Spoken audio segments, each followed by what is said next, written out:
മാം, പ്രസവത്തിന് എത്ര സമയത്തിനുള്ളിൽ നമ്മൾ ബ്രസ്റ്റ് ഫീഡിങ് സ്റ്റാർട്ട് ചെയ്യണം? നോർമൽ പ്രസവമാണെങ്കിൽ കുട്ടീനെ ക്ലീൻ ചെയ്ത ശേഷം ഉടനെ അമ്മയുടെ ബ്രസ്റ്റിന്റെ മുകളിൽ വെച്ചു കൊടുക്കേണ്ടതാണ്. സിസേറിയൻ ആണെങ്കിൽ ഒരു 1 hour നമുക്ക് വെയിറ്റ് ചെയ്യാം. അമ്മയുടെ ക്ഷീണമൊക്കെ മാറിയ ശേഷം ഉടനെ ബ്രസ്റ്റ് ഫീഡിങ് ചെയ്യേണ്ടതാണ്. അടുത്തതായി കണ്ടുവരുന്ന ഒരു ചോദ്യമാണ്, എത്ര സമയം ഇടവിട്ടാണ് മുലി കൂട്ടേണ്ടതെന്ന്. Initially on demand breastfeeding ആണ് ചെയ്യേണ്ടത്. അതായത് കുട്ടി കരയുമ്പോൾ അമ്മ അപ്പൊ തന്നെ ബ്രസ്റ്റ് ഫീഡിങ് ചെയ്യാം. പക്ഷെ ഇതൊരു പ്രാക്ടിക്കൽ സൊല്യൂഷൻ അല്ല. അമ്മയ്ക്ക് റെസ്റ്റ് കിട്ടാൻ കുറച്ച് ബുദ്ധിമുട്ടായിരിക്കും. അപ്പൊ ഒരു ഫീഡിങ് പാറ്റേൺ അമ്മ തന്നെ കുഞ്ഞായിട്ട് ഉണ്ടാക്കണം. മേ ബി 2 to 3 hours കൂടുമ്പോൾ. പിന്നെ അമ്മയ്ക്ക് മനസ്സിലാവണം കുഞ്ഞ് എപ്പോഴാണ് ഹംഗ്രി, അതായത് വിശക്കുന്ന എപ്പോഴാ കുട്ടിക്ക്. അത് വിശപ്പ് എങ്ങനെയാണ് കാണുക, കുഞ്ഞിന്റെ ലക്ഷണങ്ങൾ എന്തൊക്കെയാണ്, കുഞ്ഞ് തരുന്ന ലക്ഷണങ്ങൾ എന്താണ്, കുറച്ചും കൂടെ അലേർട്ട് ആയിരിക്കും കുഞ്ഞ്. മൗത്ത് വൈഡ് ഓപ്പൺ ആയിട്ട് വായൊക്കെ തുറന്ന് പിടിക്കും, വിരലുകൾ വായന്റെ ഉള്ളിലിടും. പിന്നെ crying is a late sign, അവസാനമായിരിക്കും കരച്ചിൽ വരുന്നത്. അപ്പൊ അതിന്റെ മുമ്പേ തന്നെ കുഞ്ഞിനെ ബ്രസ്റ്റ് ഫീഡിങ് ചെയ്യേണ്ടതാണ്. ഫീഡിങ് ചെയ്യുമ്പം മുഴുവനായിട്ട് പാല് കുട്ടി കുടിക്കുന്നുണ്ടോ എന്ന് നമ്മൾ അമ്മ ഉറപ്പ് വരുത്തണം. ആദ്യത്തെ പാലിന് 4 മിൽക്കും അവസാനമായി വരുന്ന പാലിന് ഹൈൻ മിൽക്കും എന്നാ പറയുന്നത്. ഇത് 4 മിൽക്കും ഹൈൻ മിൽക്കും മുഴുവനായിട്ട് കുഞ്ഞ് കുടിച്ചു എന്ന് ഉറപ്പ് വരുത്തണം. എന്താ വെച്ചാൽ 4 മിൽക്ക് കുടിക്കുമ്പം കുട്ടിയുടെ വിശപ്പ് മാറും, ഹൈൻ മിൽക്ക് കുടിക്കുമ്പം വെയിറ്റ് ഗെയിൻ ചെയ്യും. പിന്നെ ചില കുഞ്ഞുങ്ങൾ ഉറങ്ങിപ്പോവും, ഈ ഫീഡിങ്ങിന്റെ സമയത്ത് തന്നെ ഉറങ്ങിപ്പോവും. അപ്പൊ അമ്മ പതുക്കെ കുഞ്ഞിനെ ഒന്ന് സ്റ്റിമുലേറ്റ് ചെയ്യണം. കാലിലോ അല്ലെങ്കിൽ ഫേസിലോ ഒക്കെ ഒന്ന് പതുക്കെ തട്ടി കൊടുത്തിട്ട് കുഞ്ഞിനെ ഉണർത്തിയിട്ട് വീണ്ടും പാല് കൊടുക്കണം. പിന്നെ ചില കുഞ്ഞുങ്ങൾ ഡേയും നൈറ്റും ഒന്നും ഇല്ലാതെ തന്നെ കരഞ്ഞുകൊണ്ടിരിക്കും പാലിന് വേണ്ടിയിട്ട്, അല്ലെ വിശന്ന് കരയും. അപ്പൊ അങ്ങനത്തെ മിക്ക കുഞ്ഞുങ്ങളും അങ്ങനെ തന്നെ ആയിരിക്കും. അപ്പൊ അമ്മ തന്നെ കുഞ്ഞായിട്ട് ഒരു ഫീഡിങ് പാറ്റേൺ ഈ ഒരു രാവിലെ സമയം രാത്രിത്തെ സമയത്തിന്റെ ഒരു വ്യത്യാസം കുഞ്ഞിന് മനസ്സിലാക്കി കൊടുക്കണം. അതായത് പകല് സമയത്ത് പിന്നെ വെളിച്ചുണ്ടാവും, രാത്രി ലൈറ്റുകളൊക്കെ ഓഫ് ചെയ്ത് റൂമൊക്കെ ഡാർക്ക് ആക്കി വെച്ചിട്ട് അങ്ങനെ എല്ലാ ദിവസവും അങ്ങനെ ചെയ്താൽ കുഞ്ഞിനും മനസ്സിലാവും രാത്രി ഉറങ്ങുന്ന സമയമാണ്, ഡിസ്റ്റർബ് ചെയ്യാൻ പാടില്ല. അപ്പൊ പകല് തന്നെ കുഞ്ഞ് നന്നായിട്ട് പാല് കുടിച്ചിട്ട് രാത്രി മുഴുവൻ കിടന്നുറങ്ങാൻ സാധ്യത ഉണ്ട് കുറച്ച് കഴിയുമ്പോൾ. അപ്പൊ അങ്ങനത്തെ ഒരു ഫീഡിങ് പാറ്റേൺ അമ്മ എസ്റ്റാബ്ലിഷ് ചെയ്യണം. കുഞ്ഞിന് ആവശ്യത്തിന് മുലപ്പാൽ കിട്ടിയിട്ടുണ്ടെന്ന് നമുക്ക് എങ്ങനെ മനസ്സിലാക്കാം മാം? മുലപ്പാൽ കുടിച്ചു കഴിഞ്ഞ് നല്ലോണം മുലപ്പാൽ കിട്ടിയ കുട്ടികളാണെങ്കിൽ നന്നായി ഉറങ്ങും, ഒരു 2-3 മണിക്കൂർ ഉറങ്ങും. പിന്നെ ഓരോ ഫീഡ് കഴിയുമ്പോൾ മൂത്രവും പിന്നെ മോഷനും പാസ് ചെയ്യും ഓരോ ഫീഡ് കഴിയുമ്പോഴും. പിന്നെ മെയിനായിട്ട് നമുക്ക് നോക്കാനുള്ളത് വെയിറ്റ് ഗെയിൻ ആണ്. അപ്പൊ ഇനീഷ്യലി ഫസ്റ്റ് 5 days വെയിറ്റ് കുറയുക ചെയ്യാം. അത് കഴിഞ്ഞിട്ട് ഒരു 5 ദിവസം കഴിഞ്ഞിട്ട് വെയിറ്റ് പ്രീ വെയിറ്റില് ബർത്ത് വെയിറ്റിലേക്ക് വരും ഒരു 5 ദിവസം കഴിയുമ്പം. അത് കഴിഞ്ഞിട്ടാണ് കുഞ്ഞിന്റെ വെയിറ്റ് കൂടുക. 30 gram വെച്ചിട്ട് ഒരു ദിവസം വെയിറ്റ് കൂടും, ഒരു 10 ദിവസത്തിൽ ഒരു 300 gram കൂടും. അപ്പൊ ഇങ്ങനെ ഉണ്ടെങ്കിൽ കുട്ടിക്ക് നന്നായിട്ട് പാല് കിട്ടുന്നുണ്ട്, നന്നായിട്ട് കുഞ്ഞിന് ആവശ്യമുള്ള എല്ലാം കിട്ടുന്നുണ്ട് എന്നാണ് അർത്ഥം. മുലപ്പാലിന്റെ അളവ് വർദ്ധിപ്പിക്കാനായിട്ട് നമ്മൾ വീട്ടിൽ തന്നെ എന്തൊക്കെ ചെയ്യാൻ പറ്റും? ഫസ്റ്റ് ഓഫ് ഓൾ അമ്മ നല്ല റിലാക്സ്ഡും ആയിരിക്കണം, ഹാപ്പി ആയിരിക്കണം. ഈ ഒരു കണ്ടീഷനിൽ പ്രൊലാക്റ്റിനും ഓക്സിറ്റോസിൻ ഹോർമോൺസും വളരെ കൂടും. ഈ പ്രൊലാക്റ്റിൻ ആണ് ബ്രസ്റ്റ് മിൽക്ക് കൂട്ടുന്നത്, ബ്രസ്റ്റ് മിൽക്ക് ഉണ്ടാക്കുന്നത്. പിന്നെ അതുകൂടാതെ 3 to 4 liters of water daily അമ്മ എടുക്കണം, എന്നാലേ ബ്രസ്റ്റ് മിൽക്ക് കൂടുള്ളൂ. ഫ്രീക്വന്റ് ആയിട്ട് ഫീഡ് ചെയ്യണം. Complete evacuation of A breast ഉണ്ടാവണം, അതായത് മുഴുവനായിട്ട് കുട്ടി ബ്രസ്റ്റിൽ നിന്ന് വലിച്ചു കുടിക്കണം പാല്, തീരെ ബാക്കി ഉണ്ടാവാൻ പാടില്ല. എന്നാൽ ഈ പ്രൊലാക്റ്റിൻ ഹോർമോണ് ബ്രെയിനിലേക്ക് സിഗ്നൽ കൊടുക്കും കൂടുതലായിട്ട് ബ്രസ്റ്റ് മിൽക്ക് ആവശ്യമുണ്ട്, എന്നാൽ കൂടുതലായിട്ട് ബ്രസ്റ്റ് മിൽക്ക് പ്രൊഡ്യൂസ് ചെയ്യും. പിന്നെ വീട്ടിൽ തന്നെ ചെയ്യേണ്ടത് ഫുഡിനെ പറ്റിയാണ്. അപ്പോൾ വെൽ ബാലൻസ്ഡ് ഡയറ്റ്, സമീകൃത ആഹാരം കഴിക്കണം. ഒരു 5 നേരമെങ്കിലും വെൽ ബാലൻസ്ഡ് ഡയറ്റ് കഴിക്കണം, സമീകൃത ആഹാരം. അതെന്താന്ന് വെച്ചാൽ ഒരുപാട് വെജിറ്റബിൾസും ഫ്രൂട്ട്സും കഴിക്കണം, നട്ട്സ് കഴിക്കണം. 550 calories എക്സ്ട്രാ മുലയൂട്ടുന്ന അമ്മമാര് ഭക്ഷണം കഴിക്കേണ്ടതാണ്. വെളുത്തുള്ളി, ഉലുവ, ജീരകം ഇത് 3ഉം നമ്മളെ ഭക്ഷണത്തിൽ ഉൾപ്പെടുത്തിയാൽ ഒരുപാട് പാലുണ്ടാവാൻ സാധ്യതയുണ്ട്. എന്നിട്ടും പാല് കുറവാണെങ്കിൽ ഡോക്ടറെ അടുത്ത് പോയിട്ട് പലതരം പൊടികളുണ്ട്, ആയുർവേദിക് പൊടികൾ, ശതാവരി അടങ്ങിയ പൊടികൾ പാലിൽ മിക്സ് ചെയ്തിട്ട് കുടിച്ചാൽ ഒരുപാട് പാലുണ്ടാവും. അതുകൂടാതെ ചില മരുന്നുകൾ പാല് കൂട്ടാൻ സഹായിക്കും. മാം, ഈ പനിയും ജലദോഷവും ഉള്ള സമയത്ത് ഫീഡ് ചെയ്യാൻ പറ്റുമോ? തീർച്ചയായും അമ്മ ഫീഡ് ചെയ്യണം, നിർബന്ധമായും. ഈ പനി ജലദോഷം ഉള്ളപ്പം കുഞ്ഞിന് അതിന് ഒരു പ്രൊട്ടക്ഷൻ കിട്ടും. പ്രത്യേകിച്ച് ഞാൻ നേരത്തെ പറയാൻ വിട്ടുപോയി, ആദ്യത്തെ 2-3 ദിവസത്തിൽ വരുന്ന പാല് നിർബന്ധമായി കുഞ്ഞിന് കൊടുക്കണം. അതാണ് കൊളോസ്ട്രം എന്ന് പറയുന്നത്, ക്ലിയർ വാട്ടറി ഫ്ലൂയിഡ്. ഇതിൽ ഒരുപാട് ആന്റിബോഡീസ് അടങ്ങിയിട്ടുണ്ട്. കുട്ടിക്ക് രോഗപ്രതിരോധ ശക്തി കൂടാൻ സഹായിക്കാൻ വേണ്ടിയിട്ടുള്ള മിൽക്കാണ് ഈ കൊളോസ്ട്രം എന്ന് പറയുന്നത്. അത് തീർച്ചയായും കൊടുക്കണം. മാം, എല്ലാ മെഡിസിൻസും ഈ ബ്രസ്റ്റ് ഫീഡിംഗ് സമയത്ത് സേഫ് ആണോ? എല്ലാ മെഡിസിൻസും സേഫ് അല്ല. ചില മെഡിസിൻസ് ഒക്കെ സേഫ് ആണ്, കൊടുക്കാൻ പറ്റും. ഒരു ഡോക്ടറെ അടുത്ത് കൺസൾട്ട് ചെയ്തിട്ട് വേണം ഏതൊരു ബ്രസ്റ്റ് ഫീഡിംഗ് മദറും എന്തെങ്കിലും ഗുളികകളോ അല്ലെങ്കിൽ മരുന്നുകളോ കഴിക്കാൻ. മാം, ഈ ബ്രസ്റ്റ് പമ്പ് യൂസ് ചെയ്യുന്ന ആൾക്കാർ എപ്പോ തൊട്ട് അത് യൂസ് ചെയ്യാൻ സ്റ്റാർട്ട് ചെയ്യാം? അതുപോലെ എങ്ങനെ അത് സ്റ്റോർ ചെയ്യാം? ബ്രസ്റ്റ് പമ്പ് ഡെലിവറി കഴിഞ്ഞ് എപ്പോ വേണമെങ്കിലും നമുക്ക് യൂസ് ചെയ്യാൻ പറ്റും, ഒരു സ്ത്രീക്ക് യൂസ് ചെയ്യാൻ പറ്റും. ഇപ്പൊ എക്സ്ട്രാ മിൽക്ക് കുഞ്ഞ് കുടിച്ചു കഴിഞ്ഞിട്ടും ബ്രസ്റ്റിൽ മിൽക്ക് ബാക്കി ഉണ്ടെങ്കിൽ അത് ബ്രസ്റ്റ് പമ്പ് വെച്ചിട്ട് പുറത്തെടുത്തിട്ട് അത് വേണേൽ സ്റ്റോർ ചെയ്യാൻ പറ്റും. സ്റ്റോർ ചെയ്യുമ്പോൾ നമ്മൾ ശ്രദ്ധിക്കേണ്ടതെന്ന് വെച്ചാൽ വളരെ വൃത്തിയായിട്ട് സ്റ്റോർ ചെയ്യണം. സ്റ്റെറിലൈസ്ഡ് ബോട്ടിൽ അല്ലെങ്കിൽ തിളപ്പിച്ചിട്ട് ആ ബോട്ടിലിനെ തിളപ്പിച്ചിട്ട് സ്റ്റെറിലൈസ് ചെയ്യണം. അല്ലെങ്കിൽ സ്റ്റെറിലൈസേഴ്സ് അവൈലബിൾ ആണ്, അതിൽ വേണം ബ്രസ്റ്റ് മിൽക്ക് സ്റ്റോർ ചെയ്യാൻ.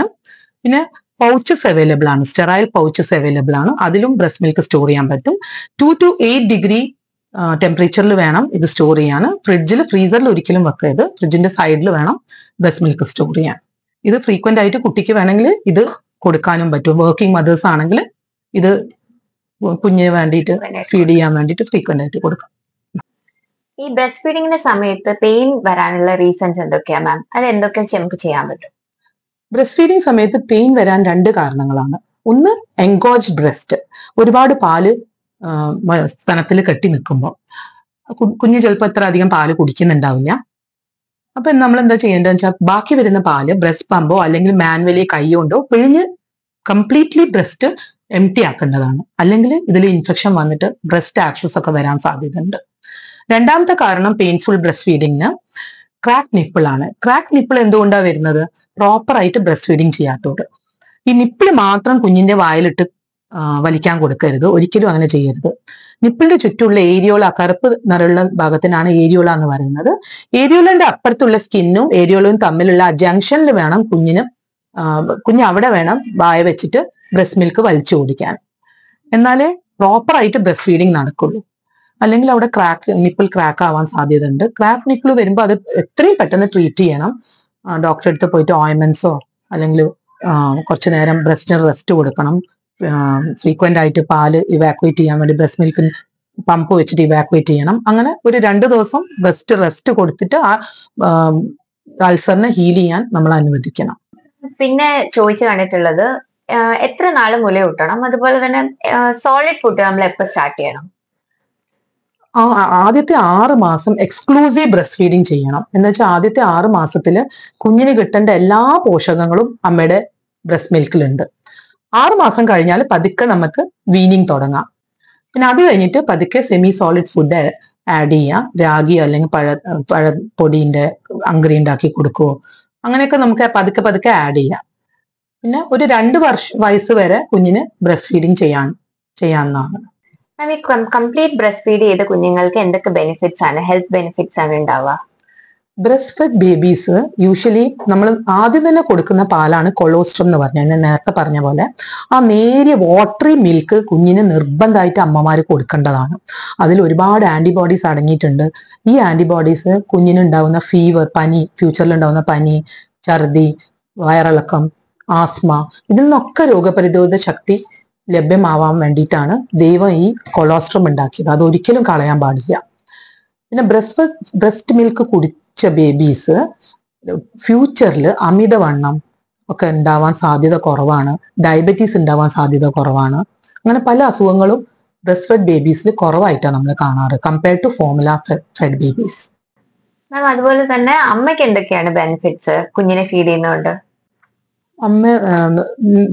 ഡെലിവറി കഴിഞ്ഞിട്ടുണ്ടാവുന്ന അമിതമായ രക്തസ്രാവം അത് കുറയ്ക്കാൻ എത്രയും പെട്ടെന്ന് ബ്രസ്റ്റ് ഫീഡിങ് ചെയ്താൽ അത് ഒരു പരിധി വരെ നമുക്ക് കുറയ്ക്കാൻ പറ്റും. എന്താ കാരണം വെച്ചാൽ ഈ ഓക്സിറ്റോസിനും പ്രൊലാക്റ്റിൻ ഹോർമോൺസ് ആണല്ലോ ഈ ബ്രസ്റ്റ് ഫീഡിങ് സമയത്ത് സെക്രീറ്റ് ചെയ്യുന്നത്. ഓക്സിറ്റോസിൻ യൂട്രസിനെ കൺട്രാക്ട് ചെയ്യും, അതുകൊണ്ട് ബ്ലീഡിങ് കുറയും. പിന്നെ രണ്ടാമത്തെ ബെനിഫിറ്റ് അമ്മയ്ക്ക് എന്താണെന്ന് വെച്ചാൽ അത് ഫ്യൂച്ചറിൽ ഉണ്ടാവുന്ന ഒവേറിയൻ ആൻഡ് ബ്രസ്റ്റ് ക്യാൻസറിന്റെ ഇൻസിഡൻസ് മുലയൂട്ടുന്ന അമ്മമാരിൽ കുറവായിരിക്കും കമ്പയർഡ് ടു മുലയൂട്ടാത്ത അമ്മമാരിൽ. പിന്നെ അമിതവണ്ണം, അമ്മയ്ക്കുണ്ടാവുന്ന ഒബീസിറ്റി, തടി വെക്കുന്നതൊക്കെ ബ്രസ്റ്റ് ഫീഡിങ് ചെയ്താൽ കുറച്ച് കുറഞ്ഞ ഇൻസിഡൻസ് ആയിട്ടാണ് കാണുന്നത്. പിന്നെ ഈ ഡെലിവറി കഴിഞ്ഞിട്ട് കോൺട്രസെപ്ഷൻ, ഈ ലാക്ടേഷൻ പീരീഡിൽ മുലയൂട്ടുന്ന സമയത്ത് ഓവുലേഷൻ സാധാരണ നടക്കാറില്ല. അപ്പോൾ ഇതൊരു natural method of contraception, pregnancy ആവാതിരിക്കാനുള്ള സമയം ഇതായിട്ട് കണക്കാക്കാം. അങ്ങനെ ഒരു നാച്ചുറൽ മെത്തേഡ് ഓഫ് കോൺട്രാസെപ്ഷൻ ആയിട്ടും ഈ ഒരു പീരീഡ് നമുക്ക് യൂസ് ചെയ്യാൻ പറ്റും. യൂഷ്വലി കണ്ടുവരുന്ന കുറെ സംശയങ്ങളാണ്. ചെറിയ സൈസുള്ള ബ്രസ്റ്റ് ഉള്ള ആൾക്കാര് കുറവാണ് പാല് പ്രൊഡ്യൂസ് ചെയ്യുന്നത്. അത് ശരിയല്ല. സ്മോൾ ആണെങ്കിലും ബിഗ് ആണെങ്കിലും ബിഗ് ബ്രസ്റ്റിലും ചിലപ്പോൾ പാല് കുറവായിരിക്കും. അതായിട്ട് ബന്ധമില്ല. ഇത് ലാക്ടിഫെറസ് ഡക്സ് എന്നാണല്ലോ പാല് വരുന്നത്. അപ്പൊ കൂടുതൽ ലാക്ടിഫെറസ് ഡക്സ് ഉള്ള ആൾക്കാർക്ക് കൂടുതൽ പാലുണ്ടാവും. ഇപ്പൊ ചെറിയ ബ്രസ്റ്റ് അങ്ങനെ ഒരു കമ്പാരിസൺ നമുക്ക് നടത്താൻ പറ്റില്ല.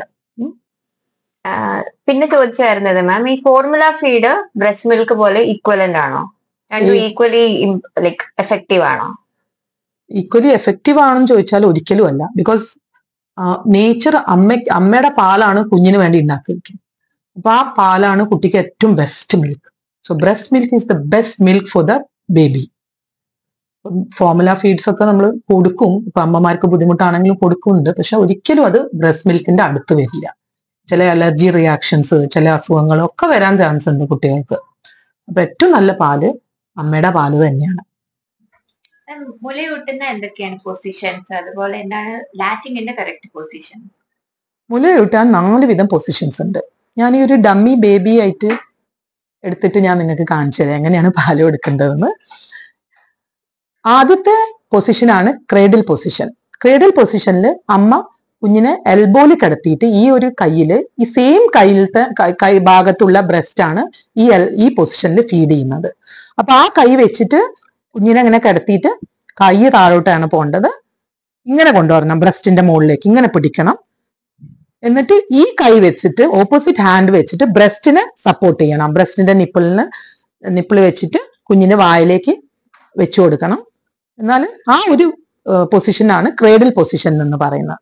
പിന്നെ എങ്ങനെയാണ് കുഞ്ഞിനെ വായിലേക്ക് ബ്രസ്റ്റ് വെച്ചു കൊടുക്കേണ്ടതെന്ന് വെച്ചാൽ നിപ്പിളിന്റെ ചുറ്റുമുള്ള ഏരിയോള, കറുപ്പ് ഭാഗത്തിനാണ് ഏരിയോള എന്ന് പറയുന്നത്. അത് രണ്ടും ഒന്നിച്ച് വേണം കുഞ്ഞിന്റെ വായിലേക്ക് വെച്ചു കൊടുക്കാൻ. ആദ്യം അപ്പർ ലിപ്പ്, കുഞ്ഞിന്റെ അപ്പർ ലിപ്പിലും സൈഡ് ഓഫ് ദി മൗത്തിലും ഒന്ന് നമ്മൾ ടച്ച് ചെയ്ത് കൊടുക്കണം. അപ്പൊ കുഞ്ഞ് വായ തുറക്കും, നല്ല വൈഡ് ആയിട്ട് മൗത്ത് ഓപ്പൺ ചെയ്യും. അപ്പൊ തന്നെ വായിലോട്ട് ഉള്ളിലേക്ക് സോഫ്റ്റ് പാലറ്റിന്റെ ആ ഭാഗത്തേക്ക് വേണം ഇത് വെച്ചു കൊടുക്കാൻ, നിപ്പിളും ഏരിയോളും ഒന്നിച്ച്. അപ്പൊ കുട്ടി പെട്ടെന്ന് ലാച്ച് ചെയ്യും, വിടില്ല, അത് സക്ക് ചെയ്യാൻ തുടങ്ങും. അപ്പൊ അങ്ങനെയാണ് ശരിക്കുള്ള പൊസിഷൻ. ഇതാണ് രണ്ടാമത്തെ പൊസിഷൻ ആണ് ക്രോസ് ക്രേഡിൽ പൊസിഷൻ എന്ന് പറയുന്നത്.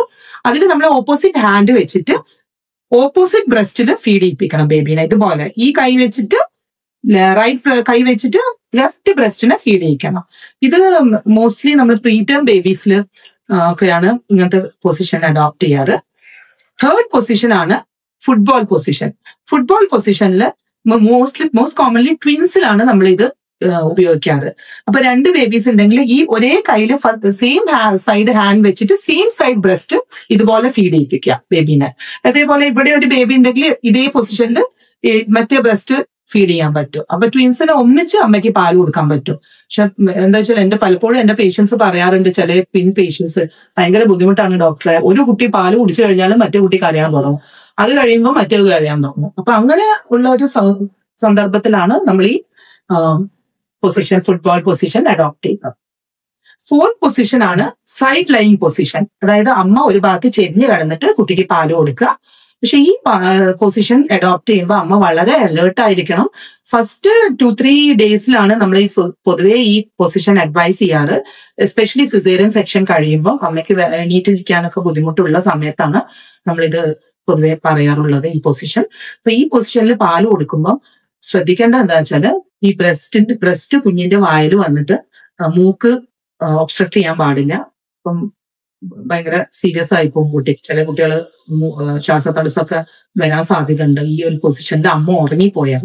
അപ്പൊ ഇത് വളരെ ശ്രദ്ധിച്ചു വേണം ഈ പൊസിഷനിൽ പാല് കൊടുക്കുക. മുലയൂട്ടുന്നത് അമ്മയുടെ ഉത്തരവാദിത്തമാണ്, കുഞ്ഞിന്റെ അവകാശം കൂടിയാണ്. Breast milk is the best milk for the baby. അപ്പോൾ എല്ലാ അമ്മമാരും ആദ്യത്തെ 6 മാസം കുഞ്ഞിന് എക്സ്ക്ലൂസീവ് ബ്രസ്റ്റ് ഫീഡിങ് ചെയ്യേണ്ടതാണ്. 6 മാസം കഴിഞ്ഞാൽ ബാക്കി ഭക്ഷണം പതുക്കെ ഉൾപ്പെടുത്തേണ്ടതാണ്. അതുകൂടാതെ 2 വയസ്സ് വരെ ഈ ഭക്ഷണത്തോടൊപ്പം ബ്രസ്റ്റ് മിൽക്കും കൊടുക്കേണ്ടതാണ്. Thank you so much.